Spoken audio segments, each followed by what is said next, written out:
या देवी सर्वभूतेषु कात्यायनी रूपेण संस्थिता नमस्तस्यै नमस्तस्यै नमो नमः।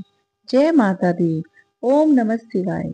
आज के दिन माँ त्रिपुरी भैरवी और माता कात्यायनी की पूजा अर्चना की जाती है। माँ त्रिपुर भैरवी की पूजा करने से भक्तों के सभी बंधन दूर हो जाते हैं। त्रिपुरी भैरवी का स्वरूप माँ काली जैसा ही है। माँ के 3 नेत्र हैं और 4 भुजाएं हैं। माँ के बाल खुले हुए हैं। इनके एक नाम शशि भी है। शास्त्रों के अनुसार माँ को और नामों से भी जाना जाता है, जैसे रुद्र भैरवी, चैतन्य भैरवी, नित्य भैरवी, भद्र भैरवी, क्लेश भैरवी, शमशान भैरवी और संपदा भैरवी। माँ त्रिपुरी भैरवी कंठ में मुंड माला धारण किए हुए हैं। माँ ने अपने हाथों में माला धारण कर रखी है। माँ त्रिपुरी भैरवी की पूजा में लाल रंग का उपयोग करने से माता अति प्रसन्न हो जाती हैं। तो आइए प्रिय भक्तजनों, आज इस वीडियो में आप सुनिए माँ त्रिपुरी भैरवी और माँ कात्यायनी की पौराणिक कथा। एक बार जब देवी काली के मन में आया कि वे पुण्य अपना गौर वर्ण प्राप्त कर लें, यह सोचकर देवी अंतर ध्यान हो गई। उधर जब भगवान शिव ने देवी को अपने समक्ष नहीं पाया तो वे बड़े ही व्याकुल हो गए और उन्हें ढूंढने का प्रयास करने लगे। तभी देव ऋषि नारद वहां पहुंचे और भगवान शिव ने देवी के विषय में देव ऋषि से पूछा। तब देव ऋषि नारद ने उन्हें देवी का बोध कराया और कहा कि शक्ति के दर्शन हे महादेव आपको सुमेरु के उत्तर में हो सकते हैं, वहीं देवी की प्रत्यक्ष उपस्थिति होने की बात संभव हो सकेगी। तब भोले शंकर की आज्ञा अनुसार नारद जी देवी को खोजने के लिए वहां गए। महर्षि नारद जी जब वहां पहुंचे तो देवी से शिवजी के साथ विवाह का प्रस्ताव रखने लगे। यह सुनकर देवी क्रोधित हो गई और उनकी देह से एक अन्य सोसी विग्रह प्रकट हुआ। इस छाया विग्रह को त्रिपुर भैरवी के नाम से जाना गया। माता त्रिपुर भैरवी अपने प्राकृतिक रूप में अत्यंत भयंकर और डरावनी प्रतीत होती हैं, क्योंकि माता भैरवी अपने गले में असुरों के कटे हुए सिरों का हाथ या मसलों की माला धारण करती हैं, जिससे रक्त की धारा बह रही होती है। देवी का मुख डरावना और भयानक है। वह भूत प्रेतों की तरह माता भैरवी का दृश्य है। देवी वह शक्ति है जो देह संस्कार के माध्यम से, चाहे प्राकृतिक क्रियाओं के माध्यम से, मर्त शरीर को उसके घटक भागों में वापस बदलने की अनुमति देती है। त्रिपुर भैरवी काल भैरव के साथ घनिष्ठ रूप से जुड़ी हुई हैं, जो जीवित और मृत दोनों अवस्थाओं में मनुष्य को उसके कुकर्म के अनुसार दंड देती हैं। यह बहुत ही भयानक स्वभाव और उग्र स्वभाव की हैं। काल भैरव स्वयं भगवान शिव के ऐसे अवतार हैं जिनका संहार से गहरा संबंध है और यमराज जी के बहुत करीबी हैं, क्योंकि किसी भी मनुष्य की आत्मा को उसके कर्म के लिए यमराज जी या धर्मराज जी द्वारा ही दंडित किया जाता है। त्रिपुर भैरवी, काल भैरवी और यमराज जी भयानक स्वभाव के हैं, जिन्हें देखकर सभी भय से विमुख हो जाते हैं। माता के किसी भी रूप की साधना साधक को सार्थक कर देती है। प्रेम से बोलिए माँ त्रिपुर भैरवी की जय। प्रिय भक्तजनों, अब आप सुनिए माँ कात्यायनी की कथा। जब पृथ्वी पर असुरों का उत्पात बढ़ गया, तब ऋषि मुनियों समस्त प्राणियों को दुष्ट असुरों के अत्याचार से मुक्ति दिलाने के लिए माँ आदि शक्ति कात्यायनी के रूप में प्रकट हुई। कत नामक एक प्रसिद्ध महर्षि थे। उनके पुत्र का नाम कात्याय ऋषि था। इन्हीं कात्याय ऋषि के गोत्र में अति प्रसिद्ध महर्षि कात्यायन का जन्म हुआ। महर्षि कात्यायन माता जगदम्बा के परम भक्त थे। महर्षि कात्यायन की प्रबल इच्छा थी कि माँ भगवती उनके घर पुत्री के रूप में जन्म ले। माँ जगदम्बा की उपासना करते हुए उन्होंने बहुत वर्षों तक बड़ी कठोर तपस्या की।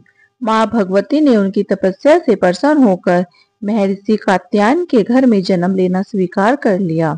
अश्विन कृष्ण चतुर्थी को यह महर्षि कात्यायन की पुत्री के रूप में माँ जगदम्बा का जन्म हुआ। जन्म के उपरांत कात्यायन ऋषि ने माता आदिशक्ति की विधिवत पूजा का आयोजन किया। शुक्ल सप्तमी, अष्टमी तथा नवमी तक 3 दिन इन्होंने कात्यायन ऋषि की पूजा ग्रहण करके दशमी को महिषासुर का वध कर दिया। महिषासुर का वध करने के पश्चात समस्त देव, मानव लोक में माँ दुर्गा की जय जयकार होने लगी। कात्यायन ऋषि की पुत्री होने के कारण यह जगदम्बा माता कात्यायनी के नाम से विख्यात हुई। इनसे जुड़ी एक दूसरी कथा और भी है। इस कथा के अनुसार महर्षि कात्यायन ने सर्वप्रथम माँ कात्यायनी की पूजा की, इसी कारण यह कात्यायनी कहलाई। माँ कात्यायनी अपने भक्तों को निश्चित फल प्रदान करती हैं। भगवान कृष्ण को पति के रूप में पाने के लिए ब्रज की गोपियों ने इन्हीं की पूजा कालिंदी यमुना के तट पर की थी। यह ब्रज मंडल की अधित्राष्ट्री देवी हैं।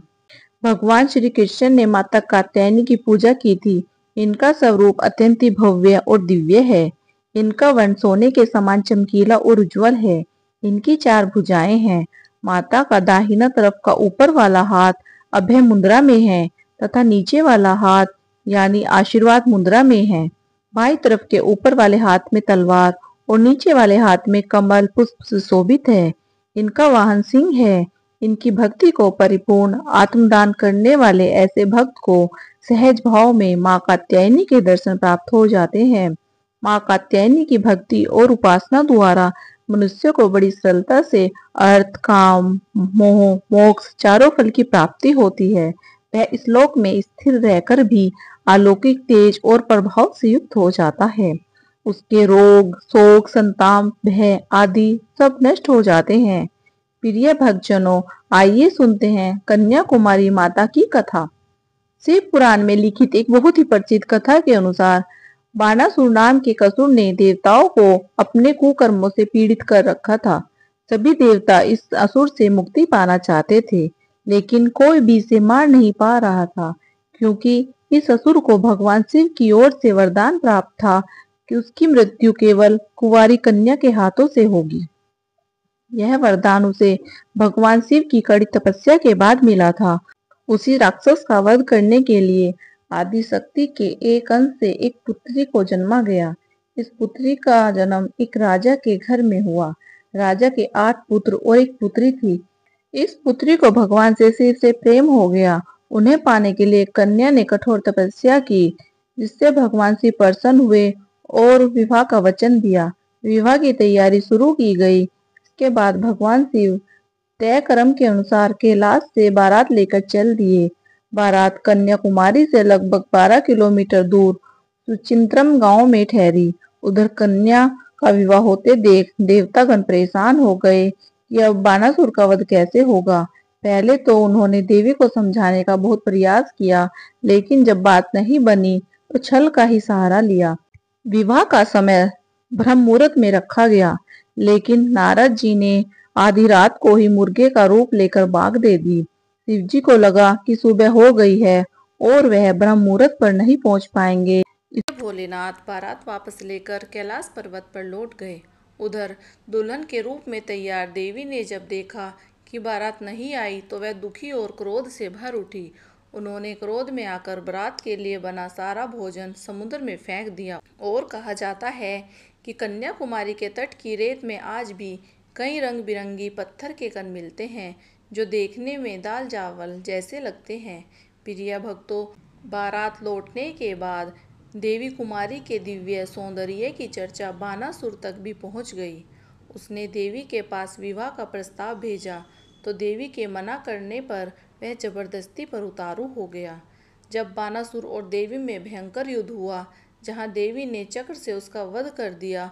वध करने के बाद परशुराम और नारद जी देवी से कलयुग के आखिरी तक उसी जगह रहकर असुर शक्तियों से लड़ने की प्रार्थना करने लगे, जिसे उन्होंने स्वीकार कर लिया।